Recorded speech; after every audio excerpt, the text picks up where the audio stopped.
le Seigneur, Shalom. Nous voici encore dans notre émission l'Académie des Principes. L'Académie des Principes, une émission qui vous plonge dans l'univers de la compréhension, de l'étude des lois divines, des principes des dieux. Vous savez, comme nous avions dit la fois passée dans notre émission, notre monde est régi par des lois créationnelles, des lois établies par Dieu.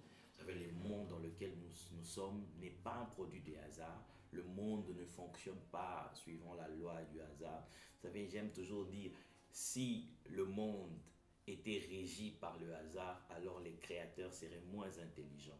Mais la Bible nous informe que notre Dieu, le créateur de ce monde, est tellement intelligent. Il est même l'intelligence. Il a établi des lois. Il a établi des lois de principes suivant lesquels le monde fonctionne. Et pour notre thème que nous sommes en train de développer, nous sommes en train de parler sur le principe de la foi, c'est-à-dire les lois qui régissent ce domaine, ce concept, cet élément, la foi. Avant que nous puissions entrer dans le sujet que nous aurons à vous développer aujourd'hui, qui est la définition, nous allons essayer un peu de répondre sur cette question, c'est quoi la foi? J'aimerais vous un peu rebondir sur le caractéristique de principe. C'est très important de maîtriser cela parce que les principes sont de lois immuables, c'est-à-dire les principes ne changent pas. Tels qu'ils ont été établis, ça reste éternellement. C'est pour ça que vous verrez dans la Bible des termes comme tant que, aussi longtemps que la terre existera, eh bien la loi des dieux reste, les principes des dieux restent, les principes sont des lois immuables. Nous avions dit aussi que les principes sont des lois inviolables. C'est-à-dire, on ne viole pas un principe. Du reste, violer un principe de la vie, c'est là qu'on note à respecter le principe de la mort. Violer le principe du mal, c'est là qu'on note à respecter le principe du bien. Les principes sont de lois inviolables. Tu n'as pas la possibilité de violer un principe. Même le diable ne viole pas la loi de Dieu. Même le diable ne viole pas la parole de Dieu. Ce que le diable fait, il pousse toujours l'homme à pouvoir respecter des lois de la mort, les lois qui amènent de malheur, de souffrance, afin que les humains puissent vivre beaucoup de problèmes. Et nous avions aussi dit que les principes sont de lois permanentes, c'est-à-dire elles sont là. Ce sont des lois qui sont là, bien que l'ignorance des principes n'annule pas leur présence. Ils sont là enfouis, cachés. Mais c'est à toi de pouvoir faire des recherches, c'est à toi d'étudier, c'est à toi de chercher afin de pouvoir le découvrir. Vous savez-vous, la Bible le dit, la gloire des dieux, c'est de cacher les choses. C'est cela. Et le mot gloire veut tout simplement dire caractère. Le mot gloire veut tout simplement dire nature. C'est-à-dire, ce texte veut tout simplement dire il est de la nature des dieux. Il est du caractère des dieux, des maîtres des choses sous forme cachée. Et les principes sont de lois cachées. Et malgré qu'ils sont cachés, mais ils sont là. Ils sont là, ils sont permanents, ils sont là cachés. Mais la Bible ne s'arrête pas en disant seulement que la gloire de Dieu, c'est de cacher des choses. Mais la gloire des hommes maintenant, c'est de révéler ce que Dieu a caché. Ta gloire repose sur le fait que tu es en train d'étudier, de chercher, de fouiller pour révéler ce que Dieu a caché. Et regardez dans le monde. Les gens que nous acclamons, les inventeurs que nous acclamons, ce sont des gens tout simplement qui ont découvert des lois que Dieu a cachées et ils sont devenus des héros, ils sont devenus des stars, ils sont devenus des gens que nous sommes en train d'acclamer. Pourquoi? Parce qu'ils ont étudié, ils ont fouillé et ils ont révélé des choses que Dieu a cachées. Toi aussi, ta gloire est là, mais ta gloire repose sur les études, ta gloire repose sur la recherche, ta gloire repose sur le fait que tu vas révéler un principe que Dieu a caché. Pour ce qui est de nous aujourd'hui, nous voulons révéler les principes de la foi. Quelles sont des lois enfouies, quelles sont des lois cachées de la foi? Et au travers de cette émission, bien aimés, nous vous donnerons tous ces principes-là. Et nous avions aussi dit que les principes sont de lois apprenables. Par l'apprentissage, tu révèles, tu comprends de principe.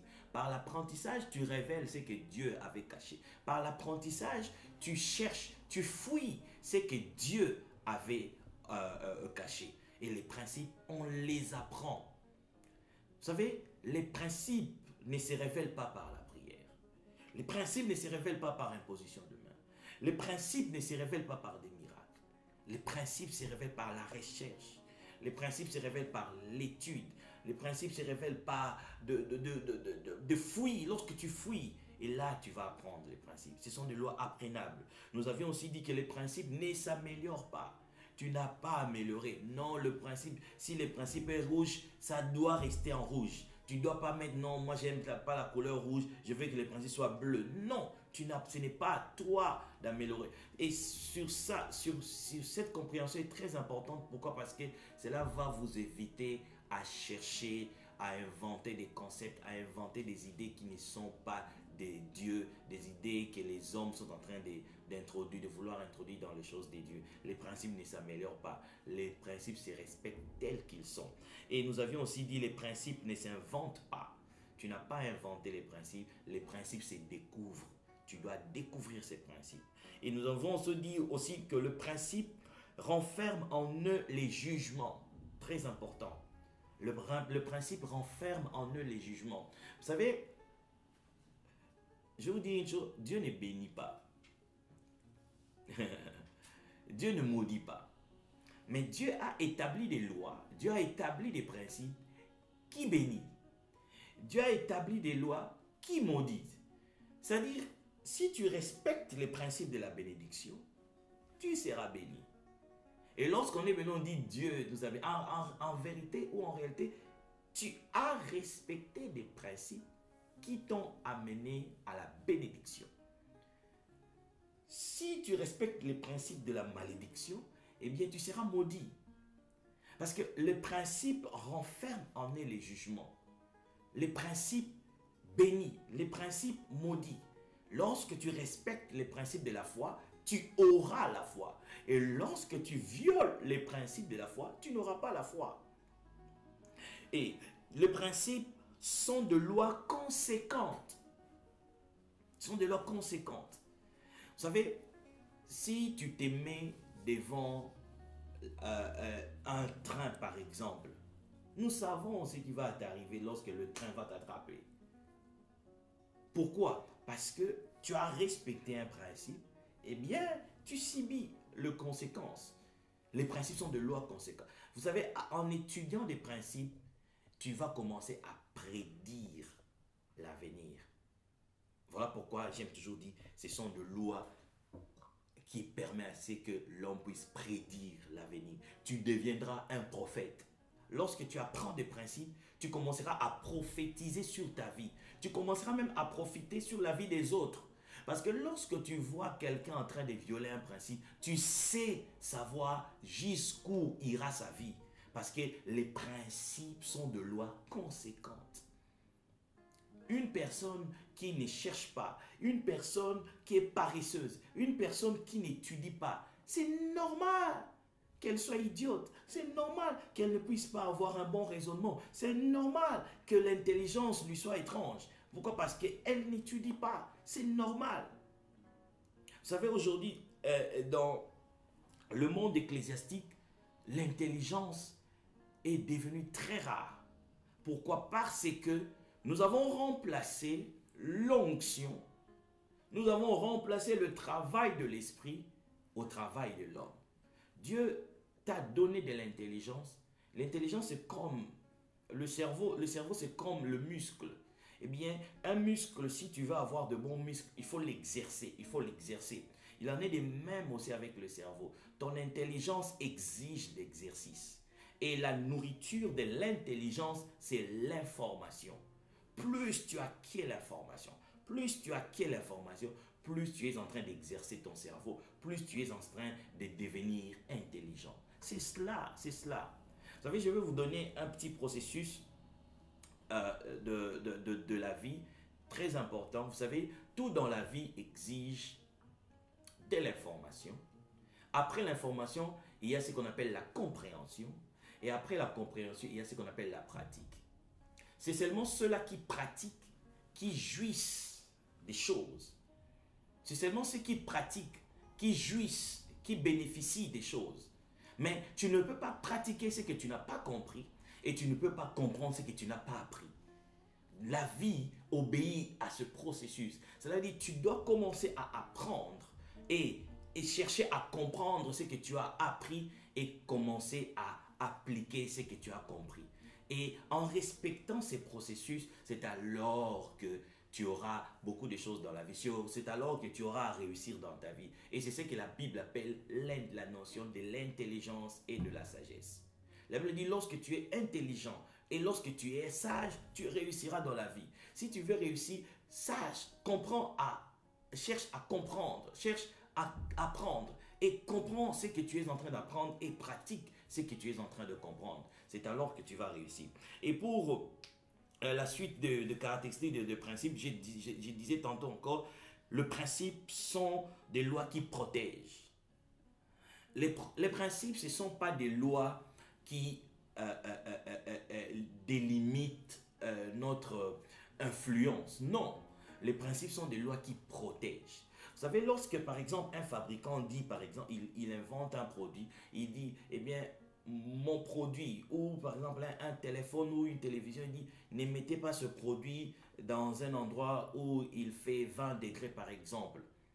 Cette loi-là, ce n'est pas pour t'empêcher à ne pas jouir du produit. Au contraire, c'est une loi pour t'aider à bien utiliser, à correctement utiliser ton produit. Donc, le principe sont des lois qui protègent. Lorsque Dieu dit, ne faites pas ceci, faites ceci, faites ceci, cela ne veut pas dire que Dieu veut délimiter, Dieu veut limiter votre influence, mais Dieu veut tout simplement vous protéger. Dieu veut vous protéger, en fait, que vous puissiez jouir de votre vie. Les principes sont des lois universelles, très importants. Vous savez, les principes de la foi ne tiennent pas compte de votre race. Le principe de la foi ne tient pas compte de votre statut social. Le principe de la foi ne tient pas compte de votre genre. Ou si vous êtes femme, si vous êtes homme, si vous êtes je ne sais pas comment, si vous êtes petit, si vous êtes court, si vous êtes grand, si vous êtes de quel. Les principes sont des lois universelles. Ça ne tient pas compte de qui vous êtes. Voilà pourquoi n'importe qui peut respecter ces principes. J'irai même plus loin. Les principes ne tiennent pas compte de vos croyances. Voilà pourquoi la foi, ce n'est pas un concept chrétien. Tous les domaines de la vie, il y a la foi. Si vous étudiez les religions, vous trouverez la foi dans des religions. Si vous étudiez la politique, vous trouverez la foi dans la politique. Si vous étudiez l'économie, vous trouverez la foi dans l'économie. Si vous étudiez la philosophie, vous trouverez la foi dans la philosophie. Dans tous les domaines de la vie, la foi existe. Pour dire les principes de la foi, c'est universel. La foi est universelle. La foi, c'est dans tout. Étant humain, tu y as besoin de la foi. Le fait que tu es humain, tu as besoin de la foi. Et si nous comprenons le principe, nous arriverons aussi à parler à tout. Vous savez, des fois, dans notre monde, nous n'arrivons pas à percer d'autres cultures, nous n'arrivons pas à percer d'autres communautés parce que nous utilisons ou nous parlons des choses particulières.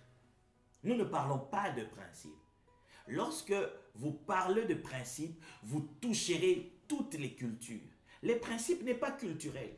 Les principes n'est pas communautaire. Les principes est universel.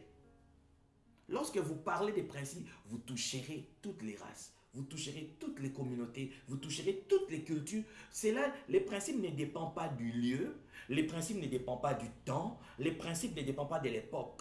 Les principes sont de lois universelles. Alors, nous allons essayer aujourd'hui de donner un peu la définition ou de répondre à ce que la foi.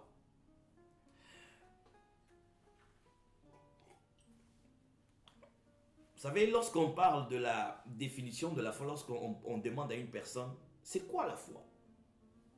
Je sais, vivant dans la communauté chrétienne, étant pasteur, je sais la première réflexion, le premier texte qui vient dans la tête de tout chrétien, de tout enfant de Dieu, lorsqu'on lui pose la question de qu'est-ce que c'est que la foi, le premier texte qui vient dans la tête, c'est celui de Hébreux chapitre 11, verset 1. C'est le premier texte, c'est le texte qui vient. Si vous demandez, c'est quoi la foi? Le texte qui vient toujours à l'esprit, c'est Hébreux chapitre 11, verset 1. Ce texte-là dit quoi? Il dit, or, la foi est une ferme assurance des choses qu'on espère, une démonstration de celles qu'on ne voit pas. J'aime beaucoup ce texte, mais après avoir étudié, après avoir compris, après avoir cherché, le Seigneur m'a amené à comprendre ce texte d'une autre façon que j'aimerais partager avec vous. Le texte de Hébreux chapitre 11 verset 1, ce n'est pas un texte qui définit la foi. Ce n'est pas un texte qui met la foi en évidence.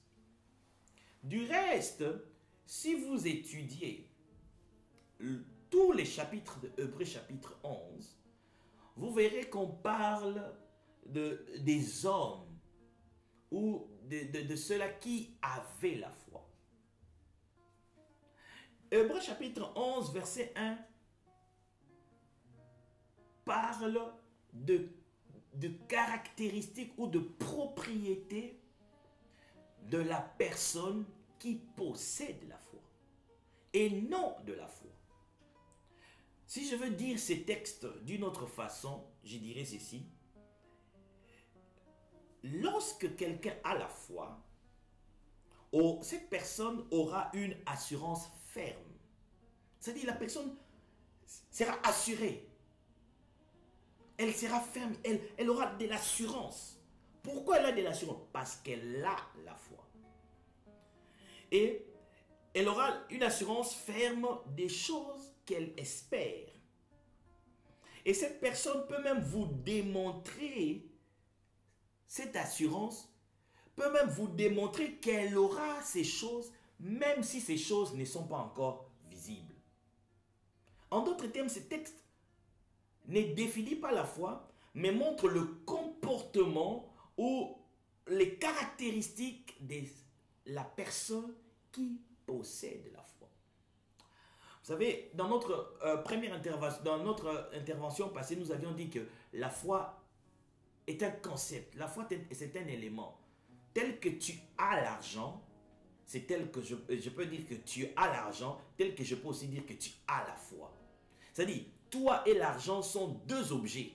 C'est-à-dire, toi en tant que personne et l'argent en tant qu'objet. Comme je peux dire, j'ai la foi, c'est-à-dire moi en tant qu'être, personne, et la foi en tant que concept.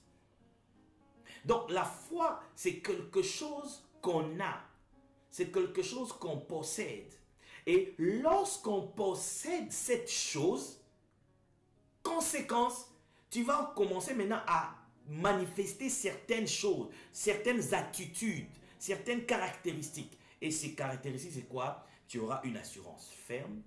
Tu peux même nous démontrer des choses qui sont encore invisibles, des choses qui ne se sont pas encore vues matériellement. Tu peux même nous les démontrer. C'est ça ce que veut dire Hébreux chapitre 11, verset 1.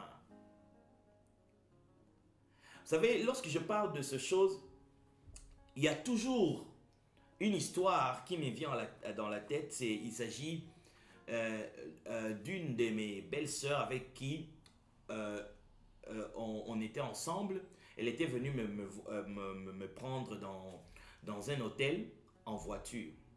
Vous savez, ici en Belgique, si tu veux rouler en voiture, tu dois avoir un permis. Mais les processus pour obtenir ton permis de conduire exige à ce que tu puisses d'abord passer l'examen théorique. Après avoir passé l'examen théorique, on te donne un permis provisoire.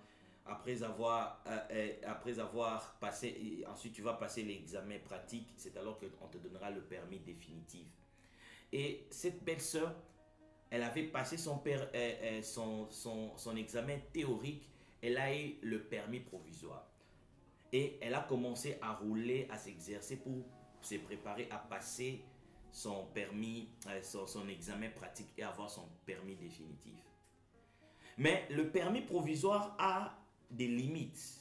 C'est quelque chose que lorsque tu as ces permis, tu ne peux pas rouler seul. Tu dois toujours avoir un guide avec toi.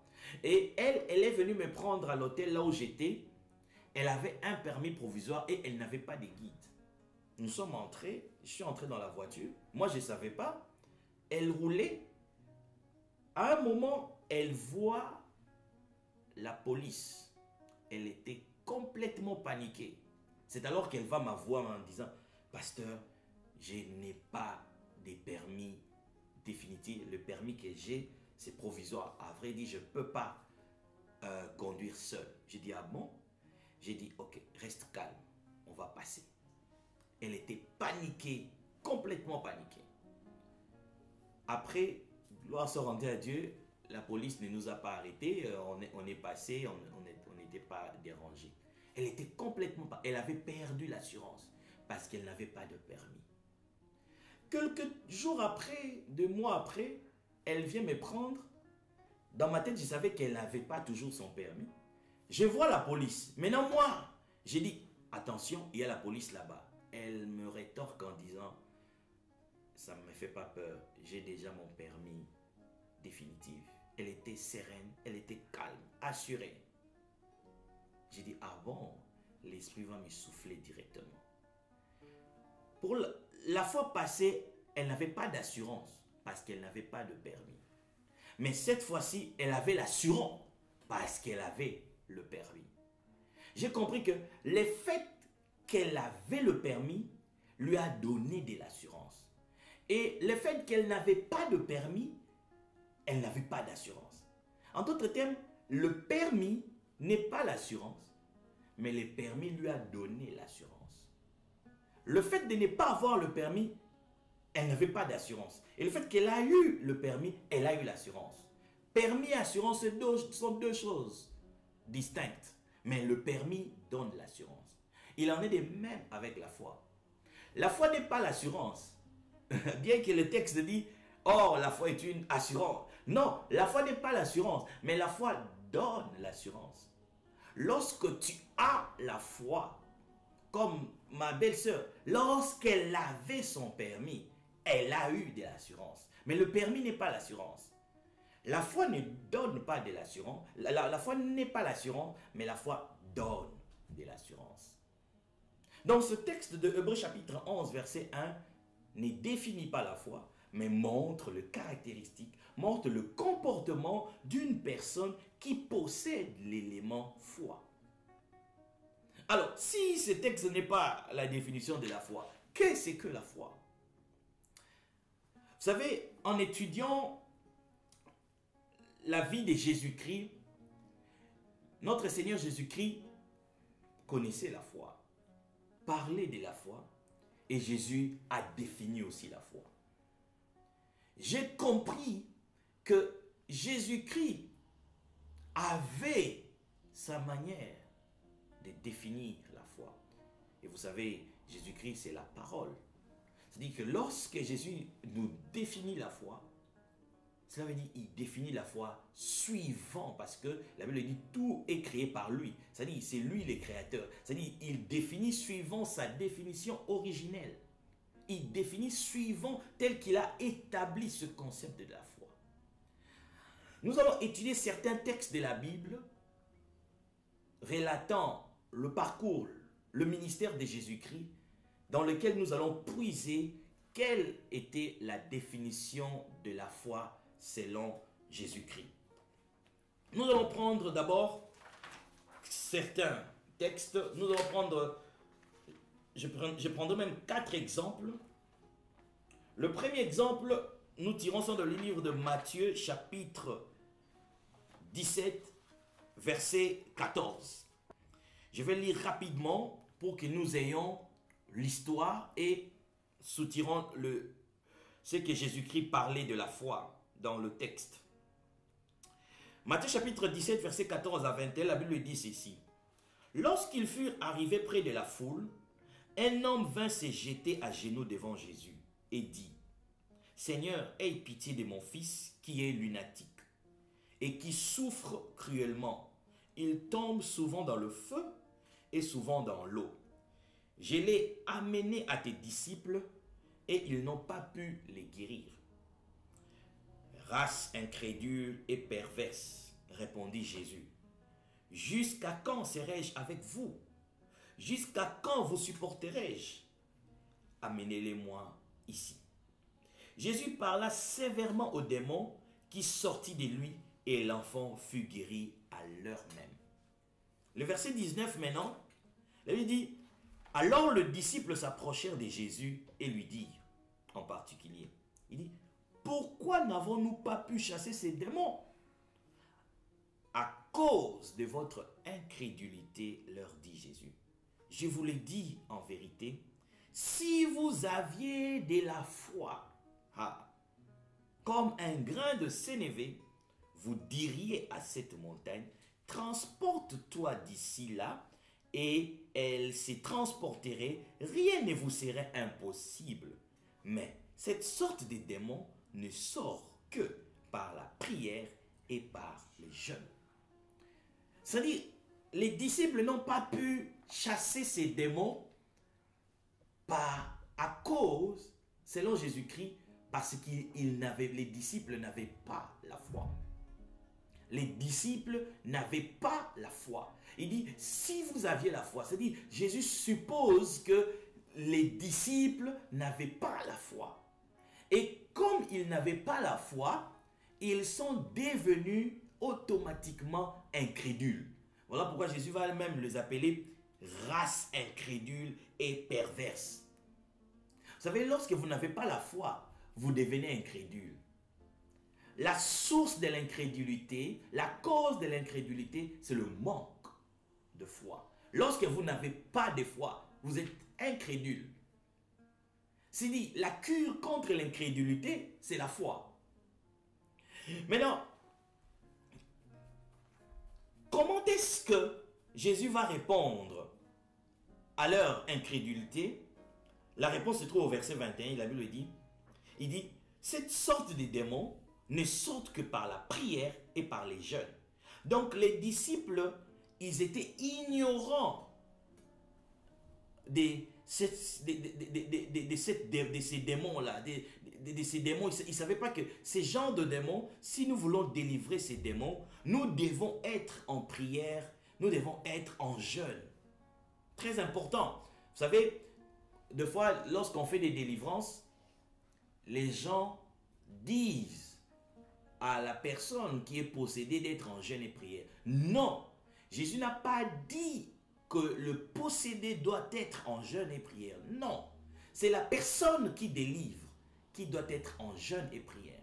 Cette phrase, Jésus n'a pas dit ça au possédé, mais Jésus a dit cette phrase à ses disciples qui étaient incrédules, qui ne savaient pas comment chasser ces démons. Le fait que vous ne connaissez pas comment chasser ces démons, quel est ce genre de démons, cela vous rend incrédule. Et il dit que ces genres de démons, si vous voulez chasser ces démons, vous devez être vous en jeûne et en prière.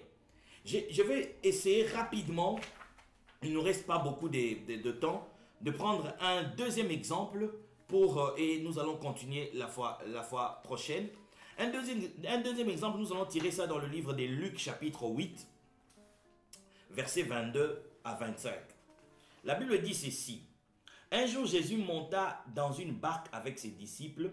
Il leur dit, passons de l'autre côté du lac. Ils partirent. Pendant qu'ils naviguaient, Jésus s'endormit. Un tourbillon fondit sur le lac.